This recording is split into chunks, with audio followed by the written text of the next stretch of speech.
Ladies and gentlemen, welcome to the as yet untitled Connie's Untitled Nighttime Talk Show, episode 48. It's the only self-help podcast that only helps me. Welcome, my guests. I got Cody Rawlings and Blake Lensing. Hey! Yep. Two, what?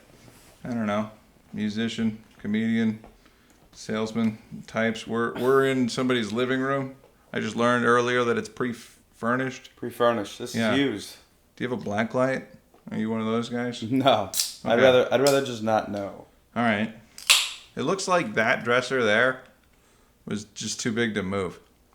And then they had to call it pre-furnished. How's everybody doing?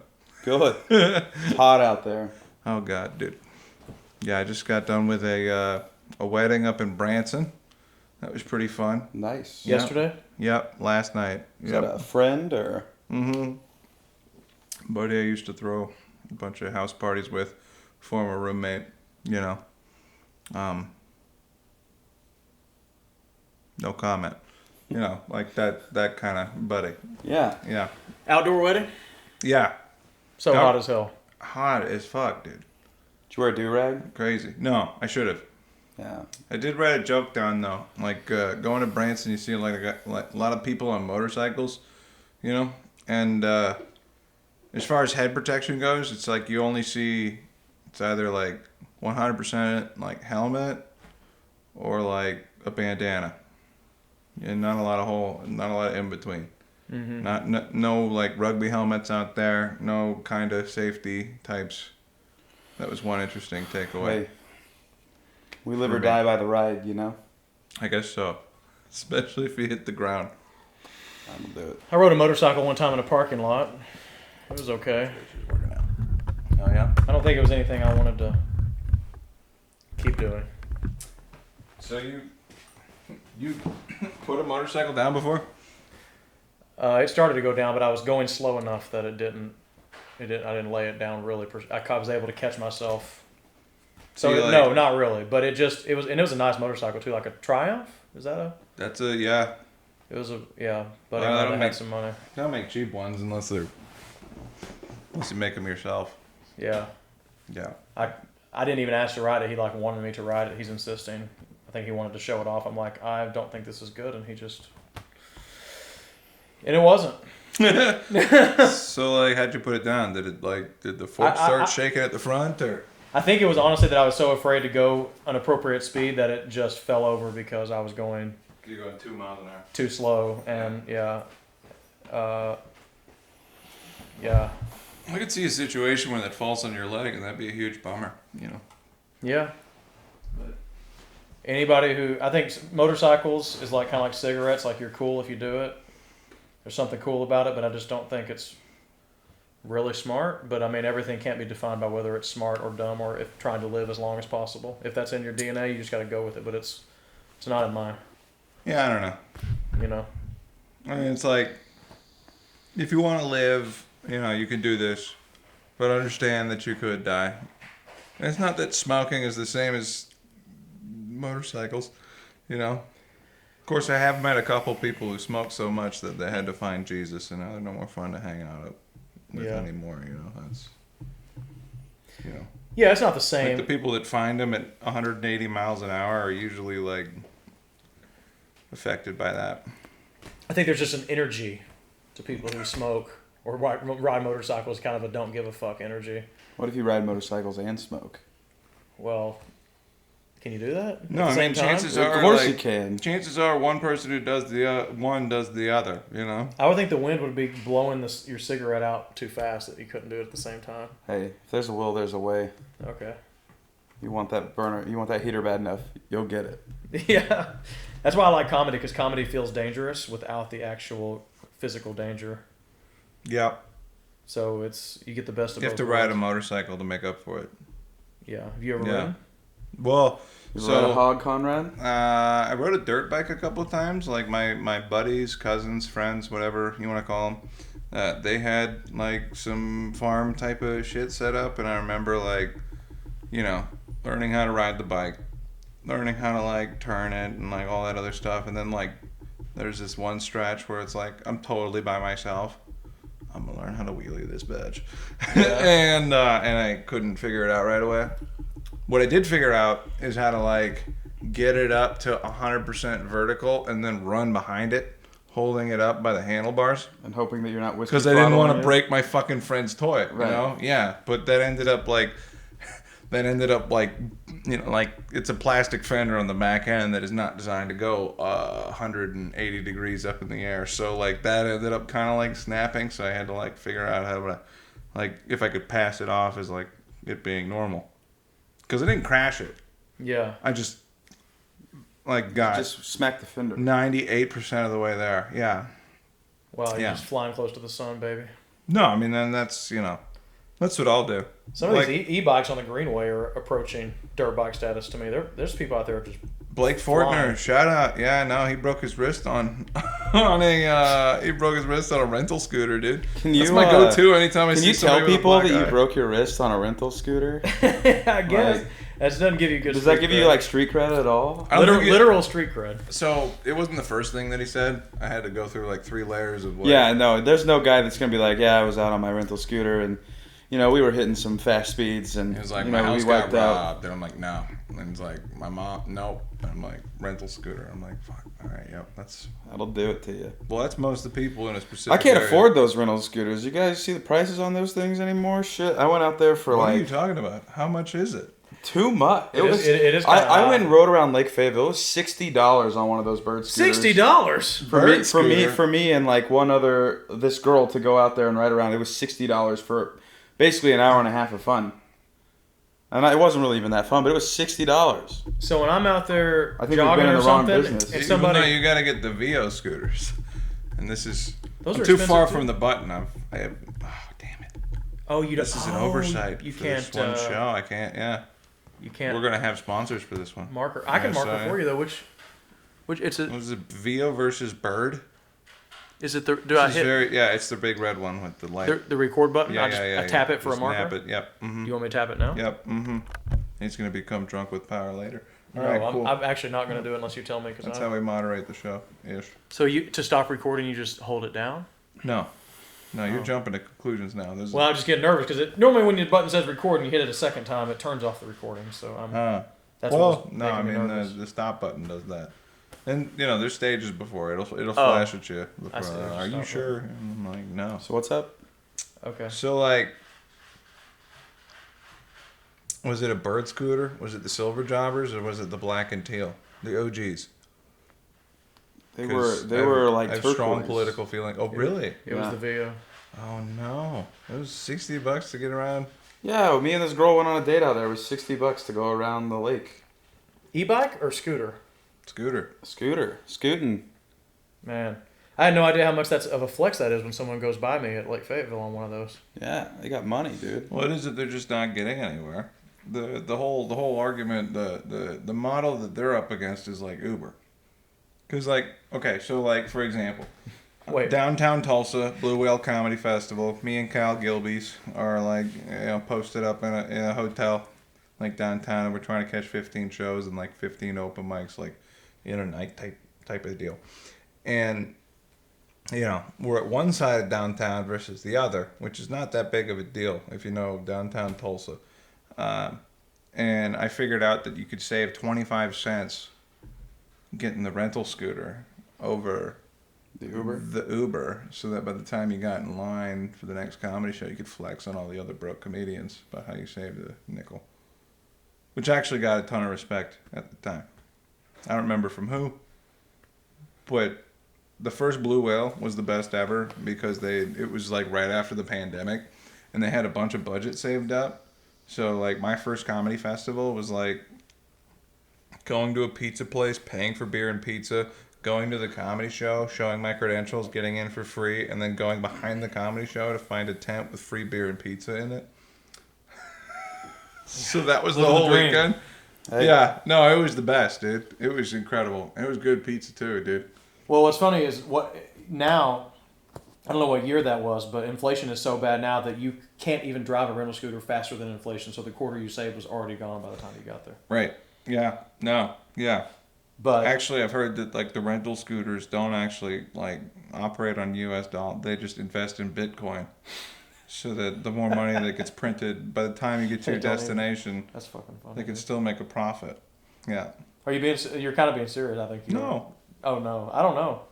Just the idea of a rental scooter not running on U.S. dollars just sounds hilarious. Well, you've heard of these helium antennas? I don't need to make this into a fucking commercial. Right It sounds now. like we're advertising. Yeah, like, you got some sponsors again? No, I mean there's free Wi-Fi out there that runs on cryptocurrency, and anybody who uses the network, for fuck's sake, no, I'm not doing this right now.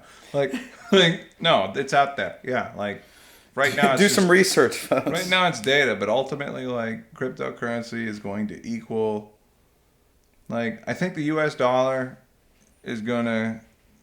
I think that any dollar, any fiat made up, like fucking like eye on a pyramid currency is gonna collapse, and the unit that we're going to exchange to one another for goods and services is going to be based off of energy, like calories burnt, units of fossil fuel, electricity, whatever. You know. I disagree. I think it will be social credit, which you can earn Well, I in mean, ways like that do not involve. it's probably going to expending be energy. like both of those. And right now, what we have is basically a long on paper version of that. Exactly. Except that the people who've been involved in that game for the longest have the most social credit, literal credit. I mean, I don't know. Like, I'm not going to sit here and pretend as a comedian / guy with an orange guitar that I have all the answers for the monetary fucking policy. But like, it does seem kind of a little bit obvious to me that like, things are moving in a certain direction, going towards more common sense stuff. And like, I'm not going to tell you how to spend any of your money, but like, But Conrad's got gold stashed in. It's either gold. Yeah, he's either in physical gold or crypto. no, I invest in myself, guys. I waste all my money on Man. shit and then hope that, I won't have to retire because I could just do this until I fucking die. I do Really, think it's smart like to not have. that's kind of what I'm, Yeah, you I don't want to have- have a business without having a storefront. That's what I want. Like, Mm-hmm. because how do you close that down? It sounds great in theory. That's why I like to try to have multiple skill sets in case shit hits the fan. But the problem is you never know when the old Well, that's ticker kind or the brain goes. It just takes one little mini stroke, and then well, it's kind of like, you're like Celine Dion. You're like, I'll never sing again. well, I don't know. I got, It's over. I got aging parents and various stages of mobility, and like, a lot of that comes to mind. Yeah. I mean, like, being proactive now, I wouldn't be here. I'd be doing yoga or push-ups or what have you.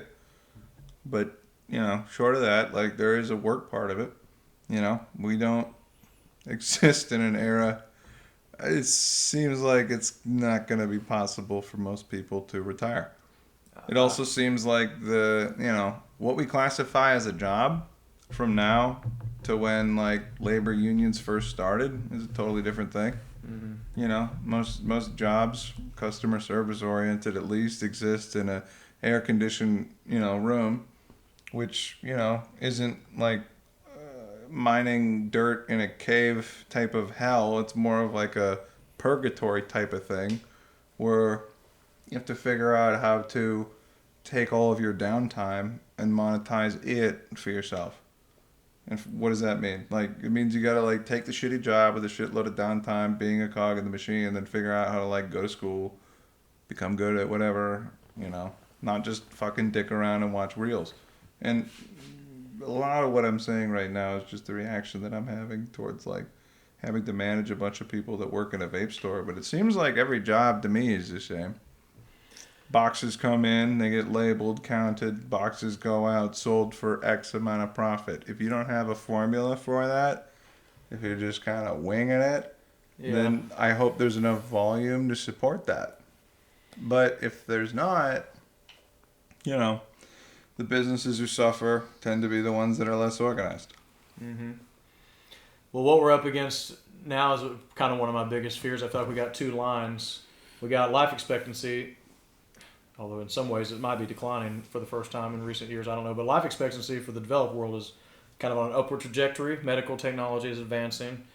But then we're moving to the service-based economy where I feel like when we're there, but it's going to be even faster now with AI. There'll always be a need for some physical goods, but With Allen Iverson? stop. He was a Don't fast derail one. my great point I'm about to make. We're talking about practice. This is podcast practice.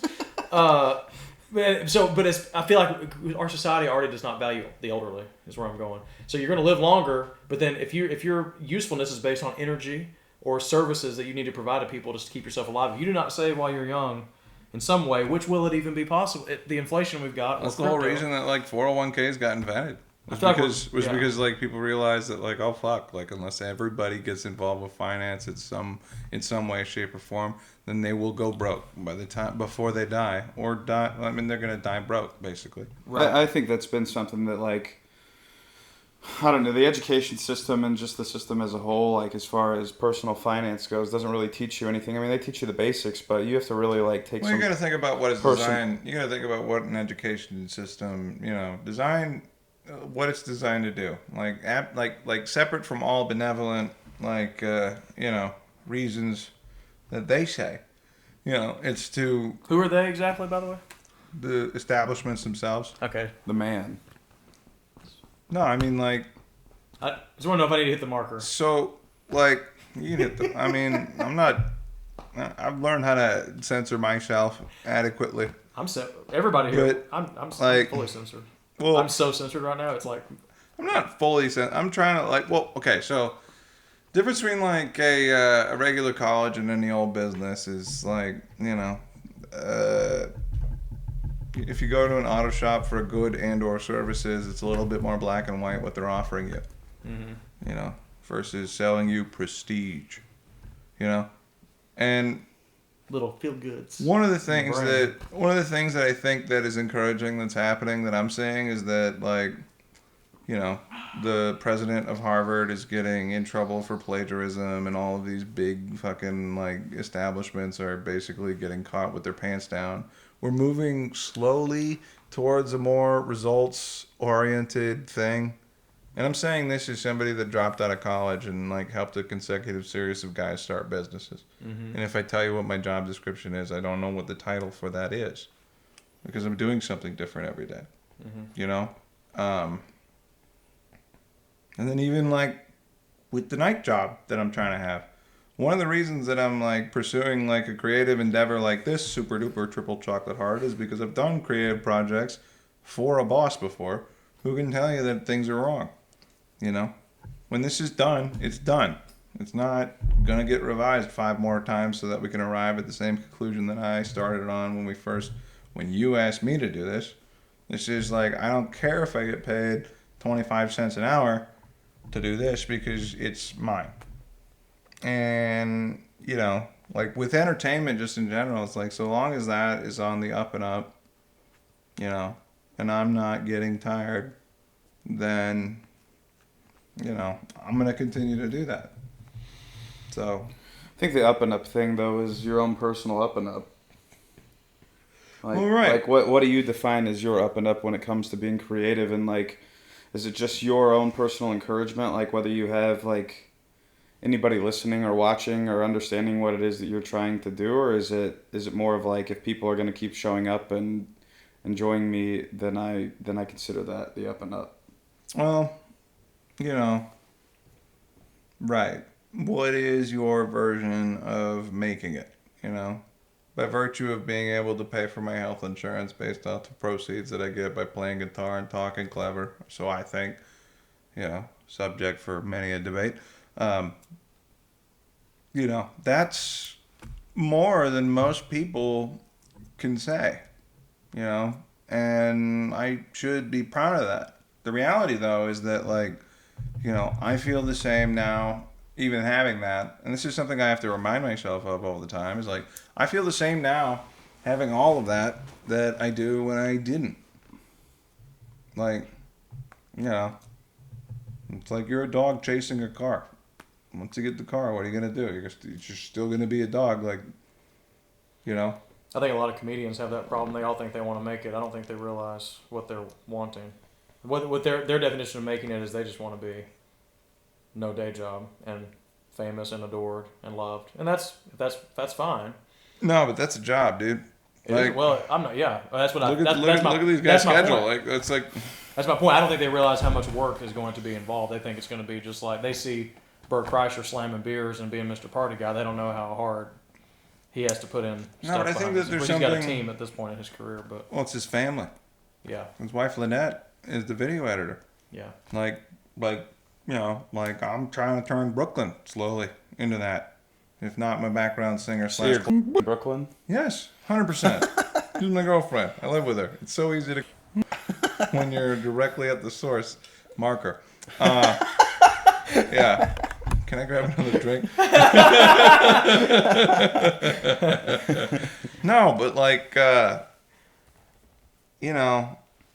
the thing about freedom is that like it's not safe.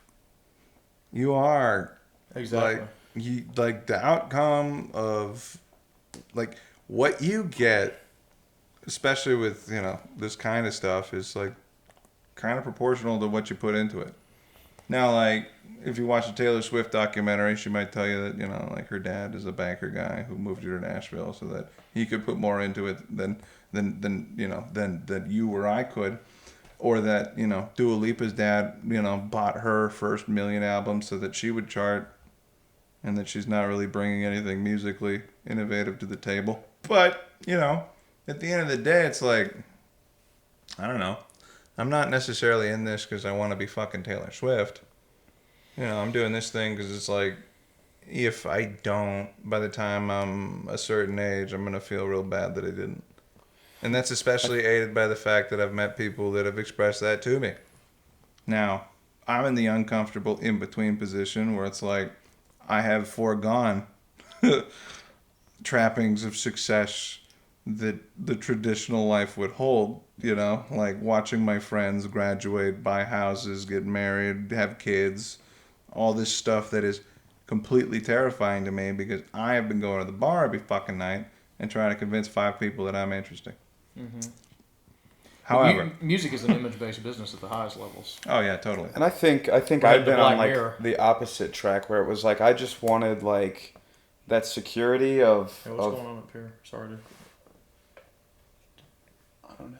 Did it have the Conrad picture there? It did have the Conrad picture, not when Conrad got here though. We can just shut it off. We'll put it back on there. We Well, I can just said this is the superimpose future it. right here. Is you're like everything work. Amazon is anyway. Yeah. I'm sorry. One derail deserves another. That's my bad. I am gonna grab another beer If I have one. or seltzer. I'm closest I can get it. Is it in the fridge? Yeah, but he might just have to have a beer because I don't know if I have any more seltzers. I didn't mean to completely. I would have explicitly told you that I was gonna come do like a Viking type of pillage. Top shelf. These? Yeah, it says like El Patrimonio on it. Yeah. Yeah, This is a beer. yeah. It's a beer from Guatemala, I was gonna say it's literally. and they're pretty high powered. Just FYI. Agua, Guatemala? Malta. Yeah. What is? Oh, that's Agua water. Malta? What's Lupulo? I spent about a month and a half in Guatemala. I gotta. Antigua Cerveceria. That place is awesome, So by the way. did you check out the pyramids? No. I checked out the pyramids in Mexico. Once you've seen one, you've seen them all. I haven't been to the ones in Mexico. I've been to the ones in Guatemala.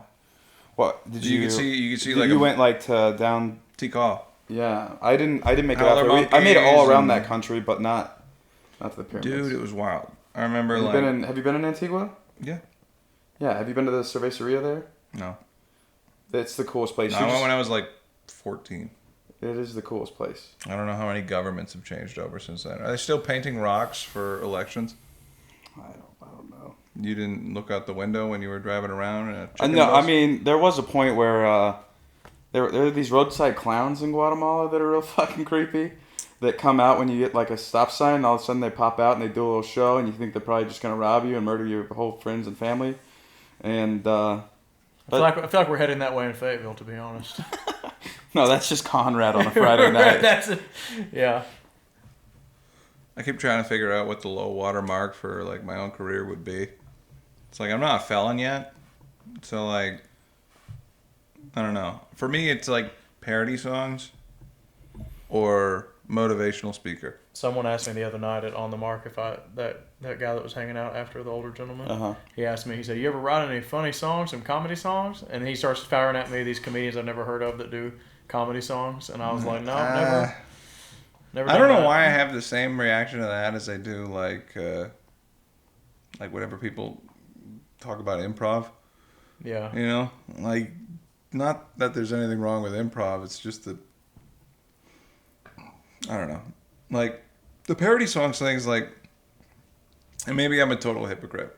Actually, I'm a total hypocrite. So, like, one of the most satisfying Craigslist looking for a band experiences that I ever had was covering a Wheeler Walker Jr. song, Redneck Shit. I like Drop 'Em Out. That's a pretty good one. It's same album. Yeah. So Redneck Shit is about basically the same thing as every other song. He ends up like banging and or shooting everybody involved with the whole family. And then I put out this very seriously worded like description. I was like, "Hey guys, I'm like a newer guy in town. I'm seriously trying to like get into this songwriting thing, and I'm looking for a band of supportive people." And you know, and then I played the redneck shit, and I got one email back that was like the most satisfying thing ever. He cussed me out for like a page. Wow. And he cut like, "That was the worst fucking thing I'd ever heard. My God, I didn't even did it." So I was like, wow, this guy listened to the whole song.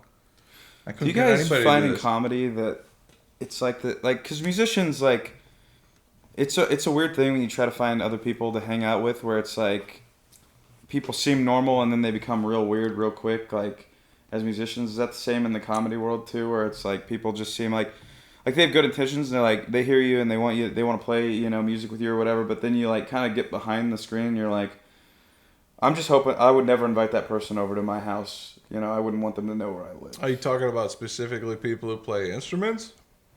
Hypothetically? Hypothetically, yeah. Oh. I mean, I'm sure you find that in everything, but it's like creative people are real strange because sometimes they seem nice and then you pull behind those layers and it gets real weird real quick. My version of that I've experienced in comedy is, I mean, yes, there's certainly weirdos. The thing that I have experienced is this happens repeatedly is and Conrad, you've mentioned, I know you've told it on this podcast, your rule about the first year anybody starts, you never say anything discouraging, which I think is a great policy. I actually don't disagree with it. But what happens for me is when somebody, ever since I've started, I mean, not when I first started because I was so new, but when I got a couple years into it, somebody new comes to open mic. I remember how much comedy changed my life and how much social anxiety, how unconfident I was, and what it did for me. I'm so happy to see other people do something that's so hard, like the biggest fear, public speaking, number one biggest fear. And then you tell them, you did a great job. Encourage them, man, that was great. You did a good job. Well, I like this particular little angle of this joke, or give them a little tip. Keep coming back, keep coming back. You would be shocked how much they take that to mean, I'm an amazing comedian. You mean I'm an amazing comedian? I'm the best. And then they're changing their name on Facebook to comedian somebody, and then their ego, and then they're like, I need to be booked, and they're like, why am I not getting booked? Man, this one guy down in Little Rock, I'm not gonna say the name. He went on the national boop Facebook group. You know that group? No. Oh, you don't want to be in there. It's No. big I group. don't want to be in any comedian group. He went on there and said the whole Chill. scene. He said the whole. I don't want to be in any comedian groups either. No, you shouldn't don't. be. Let's whose line? This guy Wayne goes Brady's on. dreaming. Anyway. This guy goes on. I'm more of a calling guy Marker. myself. All right. This guy goes on Boop. after doing comedy for a year and being mostly unfunny and a jerk to everybody in the scene, and then he makes a post to a national comedian group with like 8,000 people in it or something about the Little Rock scene has blackballed him, and what is it he needs to do? What's that? Oh, is that Brian? But yeah. Oh, Do we need to mark it? Mark. No, I mean, I don't know. This might be... We're just looking like Supreme. We're just jerking off with lights. on Yeah. ourselves. How's this? Still podcasting. What time we got? Chill out. We are at only 29 minutes and 50 seconds. We got some content to get here. All right. Well, this is going to be... We're all right. Welcome, Brian. Friend of the show. Welcome to the show. This is going to be riveting. We were just explaining how, like... Unrealistic expectations for new comedians. So anyway, that I've not really had anybody that's too creepy, but definitely they become a problem when you don't want to burst their bubble, and they can cause havoc in your scene when they they don't want to just. Well, the comparison that I like to make is like, comedy as a guy who can play guitar and bass and all this other stuff. It's like comedy is just another instrument. The difference is that the only way that you get better is by practicing in front of people, which is insane. Mm-hmm. Like anybody who's had a kid that played trombone has a dying deer in their basement for a year, at least, until they start to like make it sound like a crying baby. Yeah. Like, like there's not any musician I've ever met who's picked up the guitar and then like 6 months later complains about pick a reason why they're not booked. And it's because it's harder to ignore. Like when you tell other people that you play guitar and you see somebody else that can do stuff that you absolutely cannot do, you can't pretend that you can. Or at least it's harder to. That's what I like about music. Right. But your point you're making, though, sorry, I'm drinking regular Coke, and the sugar, it just coats the mouth. Like other things. It applies to friendship, too. Moving here, sorry, marker. I'm marking myself. Doesn't help the rumors that people say about me. Yes. It applies to making friends. Like, we moved here 2 years ago, and like the first time I came over here, when you said, "Hey, let's jam," I thought you seemed like a nice, normal, great guy. But I'm not gonna lie. I told Lauren, my wife, I said I'm going to, not to say her address, but I'm going to this address, and if you don't hear from me in a couple hours, then I might be murdered. You never know. Right, you get you to know don't. people. Don't. I don't know this guy. I had the opposite reaction with Cody. I was like, Cody was telling me about everything in his life, and I was like, dude, if you want to get married, and he's like, you're not my type, and I'm like, I could change. Now I'm not saying Cody. He thinks I'm gonna kill him. Oh really? Yeah. So like, He gave me no creepy vibes at all. You literally. so don't if you're do gonna nothing. murder me, then we're all even. We got a circle of accountability, right? Right. Yeah. A real Mutually Mexican assured standoff sort Yeah. of thing. Well, that's how communism works. I thought But we could all three make an agreement to kill each other. No. Oh, No. never mind. If both of you die before me, I want all of your hair donated to me. Yeah, hey, mine's Yeah. run away. You're barking Well, up the wrong ball we're not your way, but we're our way, and you don't want our way either. I'm looking at your backs. I mean, you can have all my back hair right He's now got if enough you for want. both of us. Yeah. That settles it. He's the first. If we get, Yeah, you're not losing hair; it's migrating. That's a bit. I don't want to get canceled. Marker. if we get stranded on a desert island, Cody's, we're both going to take you first because we want your hair. You have all the hair, So right? for the audience at home, do you guys remember where you were on? No. Okay. I mean, That I was- think I was just watching on TV. It was COVID, so I was just sitting at home. Yeah, I guess so.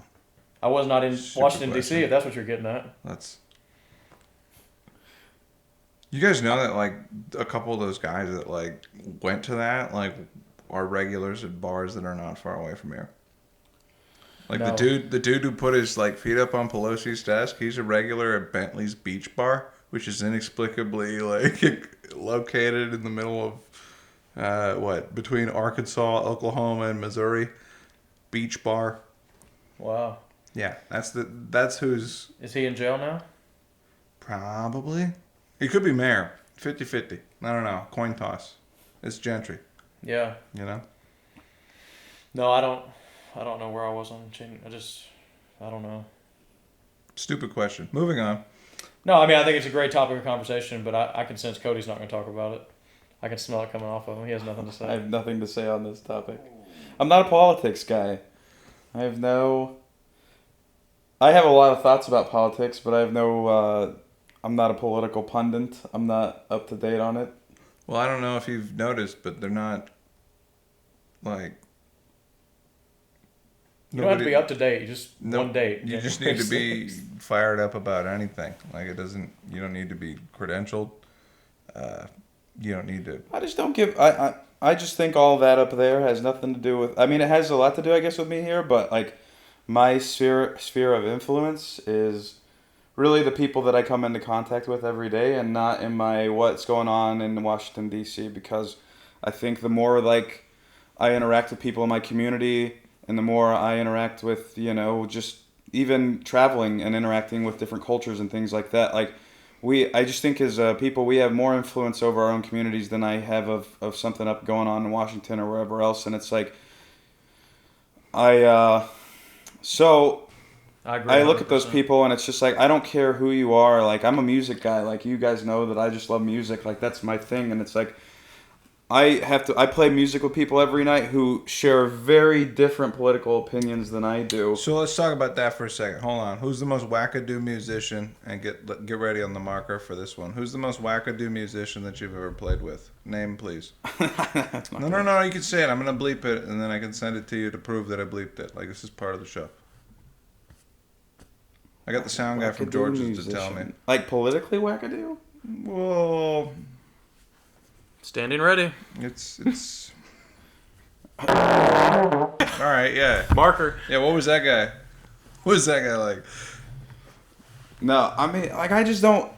Here's the thing: is like, if I sit here and I, speak all of my political truth or whatever, like, I just realized a long time ago that opinion doesn't really matter, and like, you have your opinion already made up, and whatever we talk about when it comes to politics, I'm probably not changing your mind on it. Well, so that's one of the things that like fundamentally kind of bothers me about just the idea of having that whole conversation is because like as a creative person, especially as a comedian, especially as somebody who's been accused of stealing material before, like the contest with comedy is like how many brilliant original thoughts can I have before all these other guys that should have gone to therapy. I'm special. That's comedy. Like, Yeah. But really, what it is just like, if you're a creative person or if you're going through life, it's like, there's two museums. There's one where you make your own exhibits, flawed though they may be, or there's one where you go through observing other people's works, and given the choice, I mean, it seems kind of obvious to me, and maybe this is why I am a creative type, is that I'd rather have my own shitty exhibits than to like parrot somebody else's stuff. And especially like in comedy, it's like if I go to a metropolitan area, like the number of kids that I see like under 25 talking about the news is just disgusting. It's like, you have no idea what the fuck you're talking about. Yeah. Like, and I'm like, not that much. I don't know what the fuck you're talking about. Like, To me, I don't know about if this applies in music quite as much because it's so apparent whether you have talent or not. I find comedy and politics remind me of each other because in both you have a world full of people seeking, in my opinion, often illegitimate power. well, it's a bunch of people, if nothing else, waiting for their turn to talk. Yeah. I mean, I Rather think there are a than- lot of musicians out there that do the same thing, though, where, I mean, they definitely have an agenda that they have an audience that's listening to them, and they have a thing that they're trying to push and a feeling that they're trying to push, and I just don't like. I just get along with everybody. Like, you Yeah. can believe what you want to believe, you can do what you want to do, and like, I just don't like.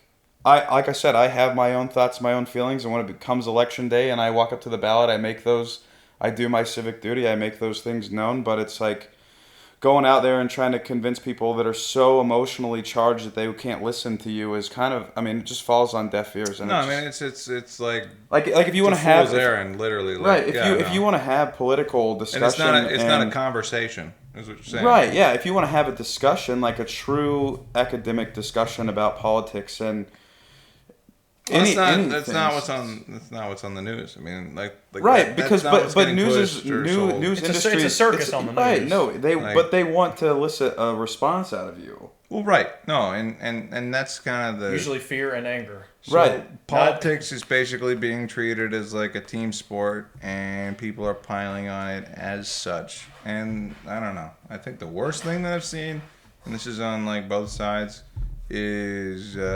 just the perversion of the judicial system. Like Trump getting like sued for paying a whore that he already paid to have sex with versus like Biden paying for a gun that he already paid. Like all of it is just like to ruin face. if people don't Like, it's just to artificially put up barriers. And that's the thing that bothers me the most, is because, like, if you look into either one of those things, like, contextually, like, everything they're doing was relatively above board. You know? yeah, I And who am I going to pretend, like, that a very successful, like, person doesn't know every single thing they can and can't do? Like, I don't know. I'm not a very big fan of Bill Maher these days. I'd say I used to be, but I'm not now. But he had Andrew Cuomo, former governor of New York, on his show the other day, and I saw a clip from the show. Even Andrew Cuomo, dyed-in-the-wool Democrat, Right. said these charges against Trump in New York were clearly Well, he was made into politically motivated. He was made into an asshole over. And the I'm not a Trump pandemic. guy Like, in the least, but I'm like, you can't have the justice system becoming politicized. no, I mean, like, That is like the last. using literally everything else as a tool to dispatch your adversary is not. If it's not a system I can. I don't know. It feels like we're just on a slow slide into chaos, honestly, and everyone's just kind of that. Well, it's either that or it's like I'm aging, and that's how it's always been. Yes, I've been wondering that too. And I think that it might be the wondering that latter. Yeah. I hope. Maybe that's hope. That's why. That's why when I talk about politics, it's always about the community, because it's just like they put this thought and this idea in your head every day that the world is going to shit and we're all, that everything's going to fail and we're all going to die or whatever. But then when I walk outside every day and I walk down, and no matter who I run into in my neighborhood or in other neighborhoods or around the community or whatever, like, I can make a change here. I have a sphere of influence here. I don't have a sphere of influence there. And it's like if I spent all of my time thinking about what was going on there, I get so anxious and so, like, no, and that's like charged about it. That it's like I can't. I want to make a point though. I agree with you 100% on that. The thing I want to be clear on what I said about we're sliding into chaos, not because it's necessary, because everybody does not have your attitude, and they're being driven by their TV and their algorithm into being angry. Well, right. When they're going to Yeah, say, and it's like- a self-fulfilling prophecy. Well, the other thing about that is, like, that's what those things are designed to do. Yeah. And, like, to get mad at the thing itself for being a profit-driven thing. Like, one of the biggest... Nothing keeps you engaged more than anger, man. Well, like, one of the biggest problems of business is this idea of, like, public and private ownership. Those are two entirely different things. If you have private ownership, like, it's kind of like a dictatorship, for better or worse, meaning that it comes down to one person's decision, what we're going to do, what we're not going to do. When it becomes a public company, when they make an initial public offering, there's a board of directors who hold the CEO to a legal contract where their job is to make as much money as possible for the fucking shareholders. And that's where, when it's illegal to not make the right decision for profit, I mean... This whole discussion... I'm not going to get mad at sociopaths for doing their thing, but, like, I mean, that seems like a systematic fucking, like, oversight, maybe. This whole discussion... I don't know what the solution is, but there is no, worker representation on the... What I mean is, like, if you ever become so mitigate. successful that, like, your company is beholden to shareholders, that your legal responsibility is to make as much money as you possibly fucking can, then, like, there's stuff that falls to the wayside, like anything. Yeah. The environment, conditions for the workers. Hey, make an omelet, you got to crack a couple eggs, Yeah. Well, no. I think that, I mean, does that not seem just, I mean, if it's not, I understand that it's just the invisible hand at work, but, like, does that not seem like just I never thought I'd hear fundamentally Conrad flawed? quote Adam Smith right here in my living room. I went to school. I dropped out. All right. This whole discussion of whether the essence of what we're talking about, whether there's the circus politics, that's the fake red versus blue tribal stuff that this There's really that pro manufactured. wrestling shit that Trump is way better at than everybody else that's come before him. Right. Because he was in pro wrestling. Right. But Right. then besides that is Brilliant. a proxy for the real thing that Cody's talking about. What really is going on is who has the power to make decisions over your life and those in your community, and what can you do to influence? And So, like, my dad has been a county commissioner in his district for 37 years now. He is the longest, like, government, like, held office I think in the state now, and his head on it is like local politics is easy. The reason I didn't like promote myself in this state and whatever is because once the lobbying stuff and the interests get involved, it gets complicated. But like local politics is easy. There's a big pile of shit in the street and we need to get it out. A tornado came through and we can't go down the road. Those are not partisan problems, and I guess like the hard thing for me is like to see how stuff like that just gets conflated into the big shit that everybody says that they're distracting us with now. You're saying local politics gets conflated into the partisan. Everybody's in some fucking like race war with a group of people that is right. like 2% of the whole population, and everybody I just saw a Facebook post today from Little Rock, like where I'm from, decided to paint a Archie Bunker pride flag on the downtown crosswalk, and it's turned into a thing. It's like everything is a thing. Everything is politics. Right. No, and that's like the whole. It's like it's exhausting, dude. No, and I'm not That's why I saying just want that. to do comedy and play I'm not music. saying that one thing is right or the other thing is right. It's just that it seems like there's a lot of people with a lot of time that they don't need because they don't know what to do. Yeah. And I don't know whose fault that is. Like the education system is abysmal. Well, I just think it's like we're in a society now where everything like the information comes to you so fast from everything, and it's like it's not made for human life, right? I mean, because you're just like constantly being like stimulated, fed like a computer, right? Yeah, you're constantly on this thing, and it's like that. I mean, that's another point. Like, I know I'm sounding. By the way, that, please like, watch this podcast. Everybody watch this. Do not tune off. It's grand, always fun and ironic when that comes this up. This grandstanding, like us, but oh no, I mean like it's my self-help show. I know. This is for us. This is a diary entry for us. Yeah, this is the failure of the American. No, Go ahead. Sorry. Talking about like everybody comparing everybody else with everybody since like age 12, since they could recognize another face on social media. Like I didn't get internet till I was 16, right? Like, and then I almost got sucked into like a black hole of anime titties, but I came back from that. Like I can't imagine like I think about like my dad, finding internet porn in your 60s.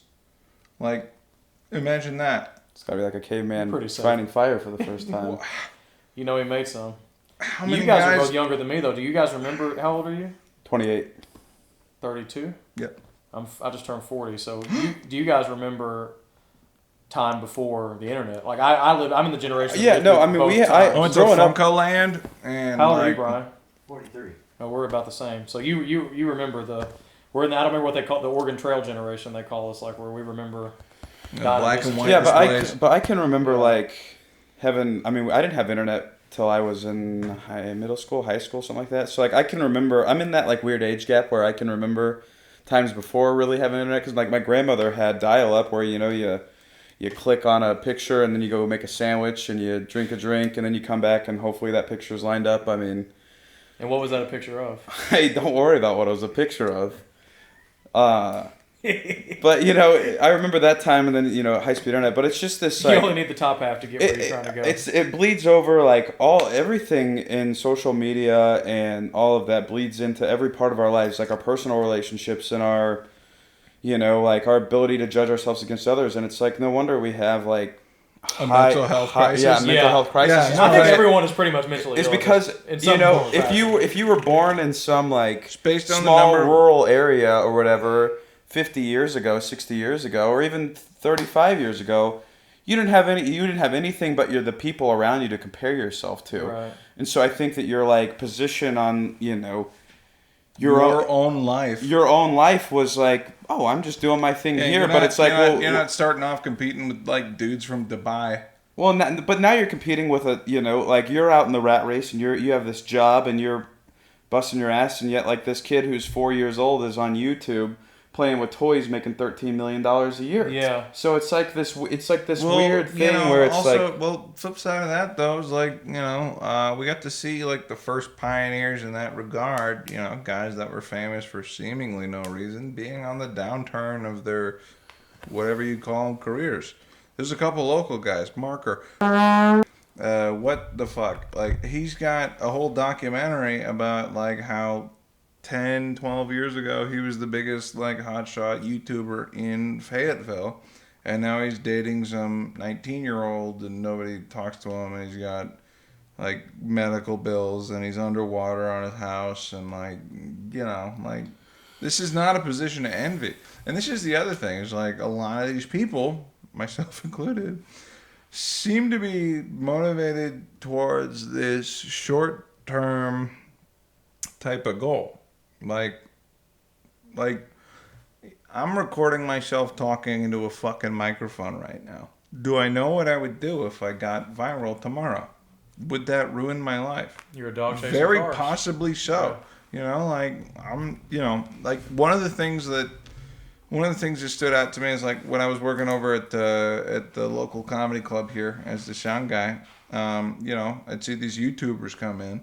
They're able to sell out 350 tickets on a Monday, make $5,000 for themselves. Great job. Rack up a $450 tab. Don't pay it. And then on top of all that, not put on a great show because they're YouTubers and not stand-up comedians. And if that guy had just gotten not paid any fucking thing to just eat shit in front of 5 people for as long as he was spending to like do his YouTube things, then eventually he'd be at a position where he was prepared to, navigate the thing that he was about to step into. Because like the thing about comedy is like one of the things that makes it hard is like it's comedy with a capital C. It's gotta be funny, and there's so much stuff that goes into that as there is music that like, I've had sets myself where it's like I got them and I got them and I got them and then I hesitate and I don't got them, and I can maintain the same rhythm, but I'm not gonna get them back. But here's the deal from the comedy Like, club's perspective. They're booking that thing. They get the short-term profit, which is fine. And our society rewards that unless there's a backlash from the market, the invisible hand, for booking shitty acts and trying to get people short-term money. Well, They're going to keep doing it. So, and maybe they should, because and that's we live in a cocaine-like fueled society where everybody's like, you're bumming my. I feel like everybody lives with a bumming my high mentality. Like, don't have standards. Don't have standards. You're killing the bus to have standards. It's not. Just have fun. It's not literally a cocaine fueled society completely. No, it was a metaphor. There's maybe only like 2 like talking dog movies at any given time currently. So like, no, like what it is right now is it's Adderall and it's like it's social media actually, and Well, here's this is what I wrote down in my notebook a second ago. We're talking about who makes decisions in your life, who regulates politics, all these things. Should the internet, clearly it's messing with everybody's mental health. Should the internet in some way be regulated, especially with children, as to how much people should be on it? Because it's the dopamine hits you get from it. Well, it's no different than a drug. Get ready with the marker. We regulate drugs. Get ready with the marker, because all right. So Give me like your thoughts. The 4th reel that I ever put out on Facebook back when I was like super triple chocolate concerned with putting out clips like every other person that's been doing this thing at least as long as I have, right? Mm-hmm. For every person that's succeeding more, I see the frequency of their clips and I'm like, and I have the rig to do all that stuff, but like, I also have the freedom of saying a bunch of other stuff that like is considered unpopular amongst like the local comedic group because they don't book me, so I was free to do all kinds of stuff that they would never say. I had a bit, it was like 3 minutes, includes all the buzzwords, race war, Nazi, gay, and it got 88,000 views in 2 days. Wow. As the 4th reel that I ever put up. And I was watching. Like, this is the first time this is, like, anything like this had ever happened to me. So I'm like, I'm in the dopamine cycle of like watching the likes and the like each additional person like watching Commenting and whatever, yeah. Yeah, and I'm seeing just a bunch of just names with a shitload of consonants and like some dude with an Indian looking visage, on the profile picture, and like 1 week after the second day where I had 88,000, it was down to 44,000 comments, including like, wow, you got a whole botnet to like your shit, like how pathetic, blah blah The blah. whole Jehovah Witness heaven? Right. 44,000? What had happened was, because I was spited by all the kids that, older folks would call woke around here, and because I was free to try to like have humor with things that I experience and using words that they don't get to because they're not going to book me anyway, I tapped into this weird like Facebook algorithm that was distinctly anti-American where it could read every buzzword that I was saying and watched it like tens of thousands of times. And the conclusion that I drew from that was like, I'm being used as a thing to make everything look a certain way. I could either double down onto this and be successful on the internet for a while, or like fundamentally change everything that I'm doing. What a ride you went on. Well, right. So So would you say that it was India that fundamentally was changed. I just quit posting reels. Was it so it was mostly Indian folks? Is that what you were saying? Well, no, it was made up bot accounts. It was one off. Like if you look back and like checking like each individual person, it's clearly made up. I mean, I just want to know which country was interfering with your erections because I think it was Russia pretending to be India, Hmm. and that's just racist on my part because I don't fucking know. Like, but it seems the most obvious.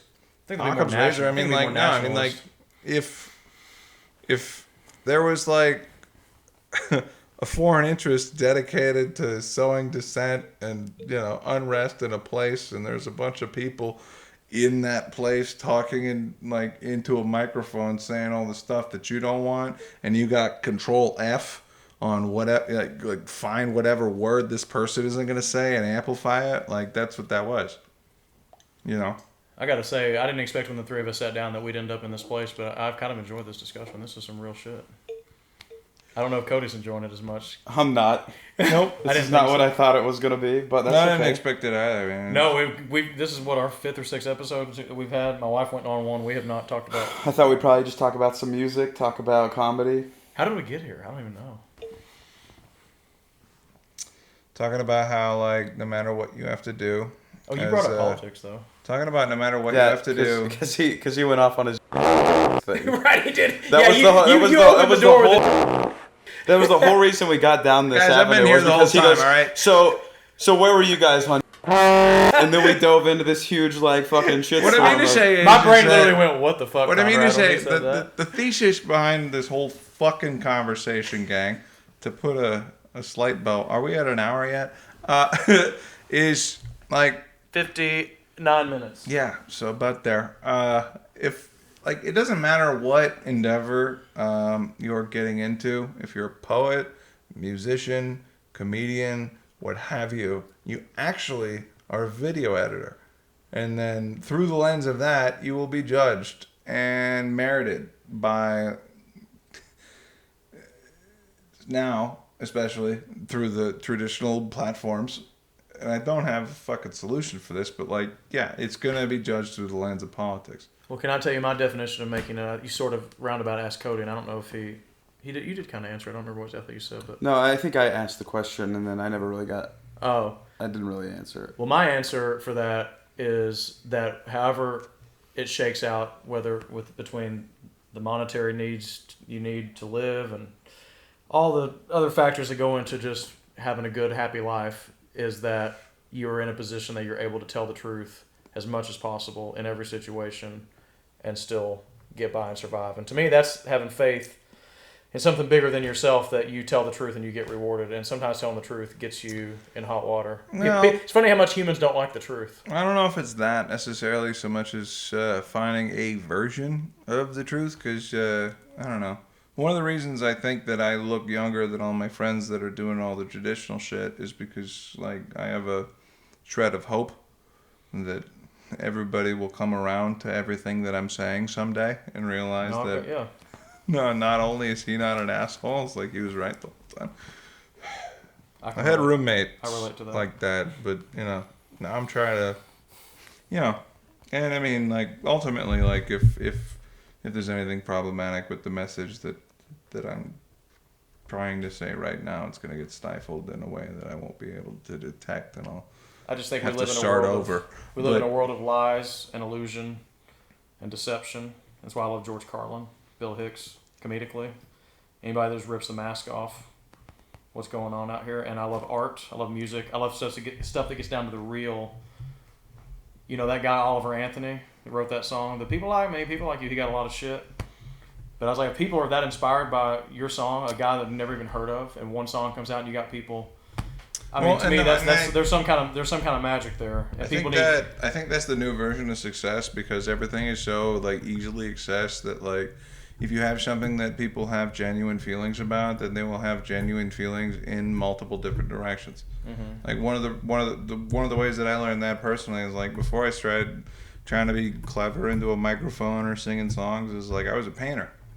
And one of the tough things is, like, you go to, like, the first Thursday or whatever show and you're trying to sell your wares, and, like, a lady walks up to you and says, "Oh, the color purple is because you're insecure." And I'm like, $20.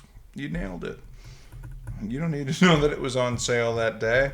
Point that I'm making is that, like, when you make something like a work of art, like a song or a painting, especially a painting, the feeling that people have whenever they view it is equally as valid as whatever your intent was when you made it. And that's one of the reasons that I enjoy personally doing comedy so much, is because the only way that comedy works is because you think that what I think is funny because of the way that I think about it. Right. And can communicate it. Right. And there is no, like, the color purple means, or this song's about, or that's what that song's about. It's, you're laughing or you're not. And yeah, no, I think that's one of the reasons I keep doing it. I mean, like, especially because, I mean, fuck, I recognize how much easier it would be to just, like, go in the woods and record a couple songs to get to fucking Joe Rogan's club rather than to deal with the... Yeah, and I wasn't saying anything about whether I agree or disagree with the message. My point was just that if you can get something, a work of art that resonates that hard, what I mean is, like, you should be wondering, what's going on here? What resonated with me with the Oliver Anthony thing was that it's like, I don't need to move to Los Angeles or Austin, Texas, or, like, triple my living expenses to feel like I'm closer to this thing that exists regardless of whether or not I'm there. And, like, Oliver Anthony got to the mothership the same week that I crashed on my buddy's couch and got eaten up by bed bugs, and it took the same amount of time to do it. It was just a completely different motivation. I had a totally different idea, like, go to Austin. He wasn't thinking about that at all. Mm-hmm. So, when someone comes out of nowhere like that, I always have questions about if they have some kind of backing. I think that's another thing about the internet and people. Well, no, I mean, like, if you look into it, he paid a bunch of marketing firms, and he's like he's a construction guy. Like, no, there's a story. Well, people, 100%. Like, people. Things don't just happen. The addiction of the internet, Sometimes and whether they do. it should be done anything about. One thing I don't think people talk about enough, and that sucks kids in, and I think it's sad. Not just kids, adults trying to be famous online and go viral, and not realizing how much of the internet is just between bots and corporations paying for people to be boosted for visibility. They think they're going to... What are the chances this podcast here ever becomes anything? It could. It couldn't. But I don't think people realize how much big money interests run the internet, and they think they're going to be the next person. They waste their whole life pursuing some... Well, I just think that you have to, like, as a creative, like... Or at least for me, like, my experience in all this is, like, I'm doing this for me. And like, Right. and like, yeah, I want to build it into something, and like, but it's a two different things. Like, I have to look at it from a business perspective of like, okay, to get to do the thing that I always talk about this. So it's like the practice for musicians or comedians or whatever is like everybody that I run into is a potential person that's going to come out and listen and buy food and buy drinks. So it's like I have interactions with these people and I try to get them to come out to my shows, and it's like I'm doing my thing, but like to get to do my thing in the places that I want to do it in front of those people, like I have to get people there because those businesses don't care about how I could be the greatest musician ever, but if there's two people in the audience and they're not making any money on it, it's bad business. Then it's not. It's bad business. Right. So it's like, yeah, I have to think of like, I got into this, 4 months ago. Like, I mean, I've been doing music a long time, and like, I went to college for it and hated it because it became like a job, and it wasn't the music that I wanted to play.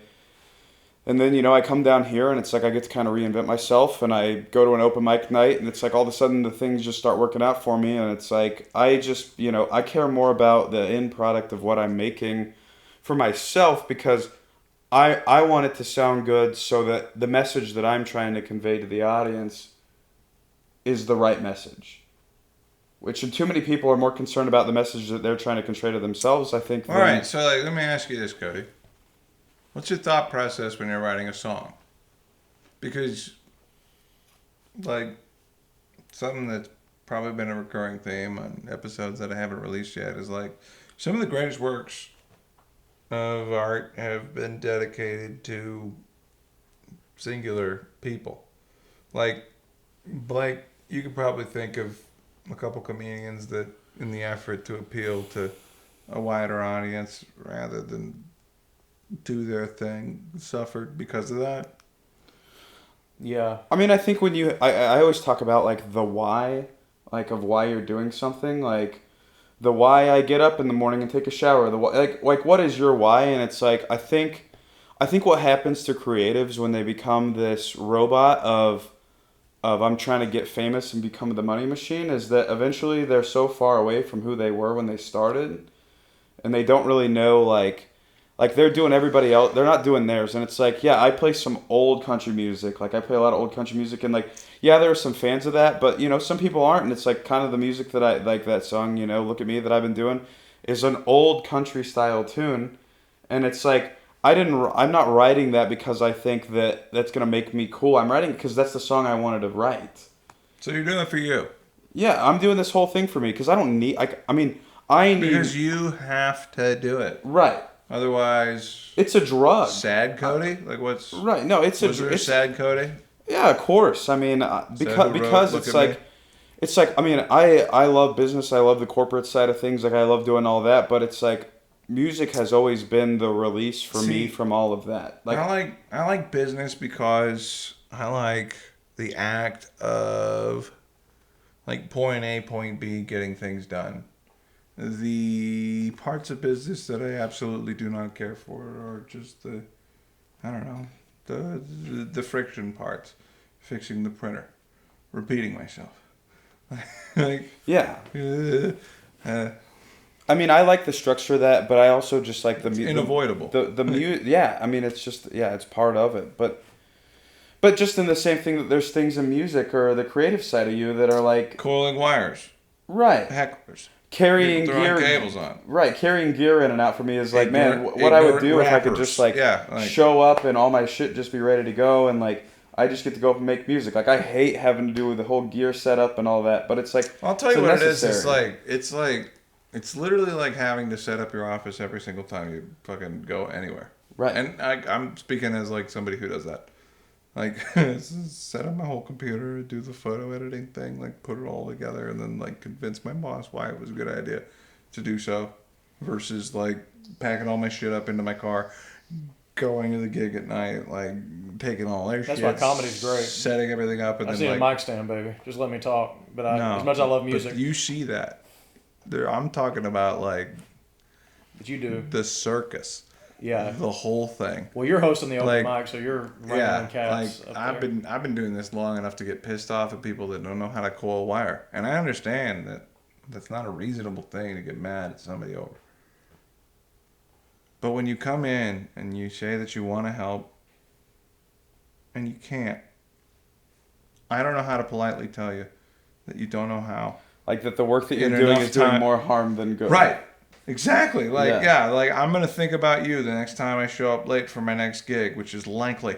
Because We I'm almost going to need try an to open set up roadie as mic. fast You as need I to learn how to be a can. roadie. And I'm going to see a string of pearls, and I'm going to think about, what was that person's name again? You know, like, On what Cody was talking about, that Rick Rubin has that new book that's been out for a little bit now, but a creative act way of being. He's a record producer who's worked with a lot of. He's not even a musician. He doesn't know how to play any music. He's just a vibe guy. Big musicians call him in, but he says that every creative thing you do should just be a diary entry for yourself, essentially. But that does go up against the tension of the business of needing to make money. You can't just be. We all love. How marketable is what he's doing? As much as it probably feels good for him to get that. oh out. no, but like, And so it'll be marketable. No, I mean, like, brother, like every once in a while you meet these guys that are seemingly bananas, you know, and I never discount those guys because it's the same thing as what we're doing. If they keep up it for long enough, they're gonna figure out. I mean, like, think about like the first guys that saw Casey Rocket. oh yeah, You know, He's like incredible. he's crushing it right now. yeah. You know, and why? I mean, I think like the main reason I started bringing up my guitar on stage as a comedian, and I think we can wrap this up and start jamming after this is the main reason that I started bringing up my guitar and just trying to like incorporate everything into the 5-minute act was because of listening to Steve Martin's documentary Born Standing Up. Long story short, Steve sets a bunch of arbitrary deadlines for himself related to age and his opportunities, blows them anyway, and then he gets on Johnny Carson. And then he does his thing, whatever that is. Johnny leans over and says, "Hey, kid, good stuff. You're going to have to use everything from your entire life to inform the act." And that, if it's not stand-up or whatever Steve Martin does, that's art in general. At least if you're taking it seriously. So, It has to be because there's only one you. right. One you, one me. And that's the show, ladies and gentlemen. Thank you for tuning in. This is Cody's Untitled Nighttime Talk Show, the only self-help podcast that only helps me. Thank you for tuning in. We'll catch you all next time. I have no dedicated schedule for when I release these. Thank you. Mark. You said market. Marker. Barely know her. We're good. All right. I feel safe. Yeah, actually, that was my favorite episode I've done. And Cody, I could sense he was like, "What the fuck is happening?" But dude, that discussion was. That's my favorite part. What? That I was uncomfortable the whole time? Yeah, it was squirming, boy. Dude, I do not go down the politics road. It just frustrates the fuck out of me. We didn't even do it. No, I agree. I I wasn't bullshitting. The take you had on the community thing, the local, that's how I feel about it too. That's just. Well, no, and I had something to say about that too. I was like, well,